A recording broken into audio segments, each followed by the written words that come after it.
I'm sitting in my therapist's office, and she says to me, somewhere along the line, somebody told you that you weren't okay just the way you are, and you believed them. So I take her back to the childhood version of myself. I'm creative, and I'm crafty, and I'm a little quirky. I love to be the center of attention, and I love the theater. I take drama classes, and I even go to puppet camp. We make puppets out of paper mache and perform puppet shows for people. In 4th grade, I write my own play with Pilgrims and Indians. My friends and I would perform after school, rehearse, polish the script. I went to my principal and I asked him if we could perform the play at school. Well, he looked at the script, he read it, considered it, and he said, I think you should perform this play for your grade. But I had the unstoppable confidence of a child, and I convinced him to let us perform the play for the entire elementary school. Now, that was his mistake. Because on the last day of school, we performed my Thanksgiving play with Pilgrims and Indians in June, and it did not go well. I can't even tell you how poorly it went because I blocked most of it out of my memory. All I can tell you is that when it was over and we walked out, nobody said a word, just silence. Well, that play was the end of the theater for me. It was the end of the theater for me. I forgot my line.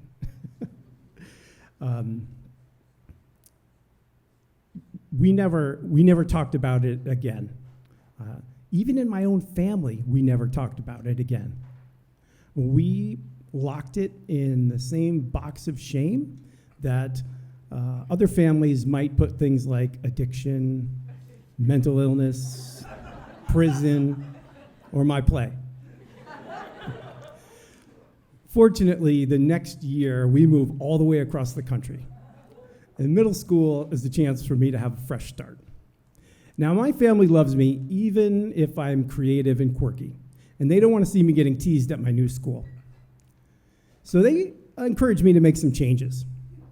My sister wants me to listen to the right music and wear the right clothes. My mom wants me to be a sporty guy. Well, my dad, he wants me to be more manly. I just want to make friends and fit in. So I commit myself to being popular and cool. And over time, I succeed by developing a character for myself. He plays football, and he's captain of the wrestling team. His style is perfect for the 1980s. Neon, Van Halen, and a haircut that says business in front, party in back. Everybody loves him, and they call him the Missile. He's a nice guy, funny guy, happy. Everybody loves him.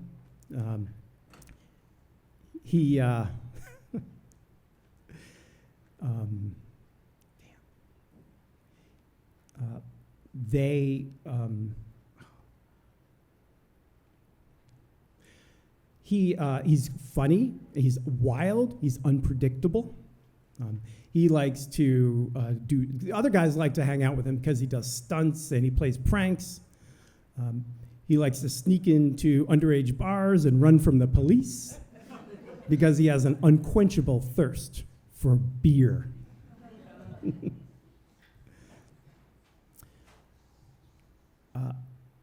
At the same time, on the inside, I'm a teenager who is scared that somebody will find out my secret, how uncool I really am.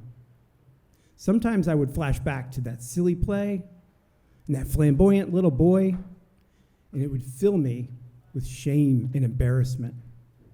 I hated that part of myself.